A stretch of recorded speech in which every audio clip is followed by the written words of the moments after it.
Here is my meter stand I'll be using for the practical. I have my string, which is the thread, the pendulum bob, and the meter rule of 100 centimeter. We are putting the cork into the clamp in order to hold it. So after that, according to the question given, we are to suspend the ball through it.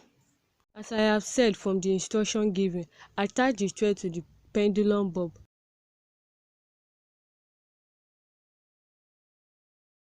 The distance of the ball from the ground level is 10 centimeter, 10 centimeter, 10 centimeter.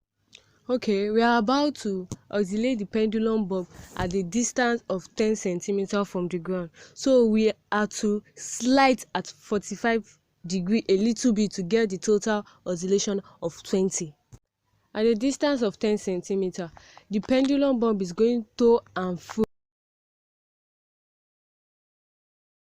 So we are recording the times t using the stopwatch to get the exact time. The oscillation reaches 20 oscillation. Now, the new distance from the ground is 20 centimeter. We have adjusted it from 10 centimeter to 20 centimeter. That is the new distance taken. So we have to oscillate the pendulum slightly to get the right time taken.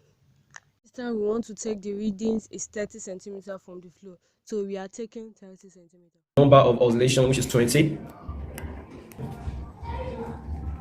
Yeah.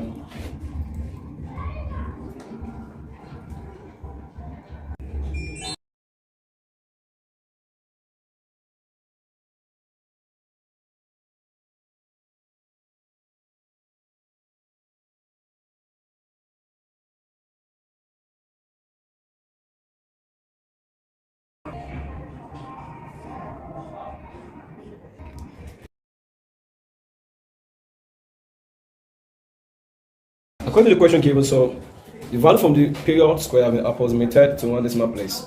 So we are plotting the graph of d against t square.